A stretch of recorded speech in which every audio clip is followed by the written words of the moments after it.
Pagophagia ay isang uri ng disorder kung saan ang isang tao ay sobrang hilig kumain ng ano? Sobrang hilig kumain niya ng papel. Ayan. Papel?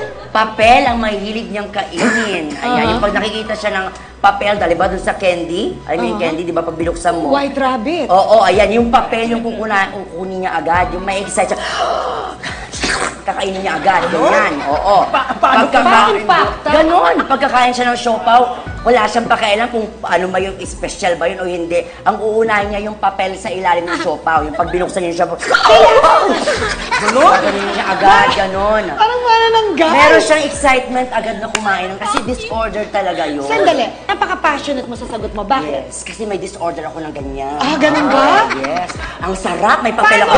Paano? May nakita ko dyan, may papel kanina. Patingin nung papel. Sandali lang. Patingin. Ngayon namin nalaman! Nandito yung mga sagot. Ngayon lang namin nalaman, meron ka palang pagophogia! Yung wala siyang control. Pag Puro yung nakakita mga ng sagot papel. ko. At basang-basa! Oo, bakit ganun? Wow! Yun ang pagophagia. Pagophagia. Yes. Yasmin and Nadine, ang sinabi ng pinili ninyong bluffer na si Catherine Zita Astals ay papel. Is it a fact or a bluff? Bluff. Ay. Bluff na bluff na? Bluff na bluff. Bluff na bluff nga ba? Please reveal.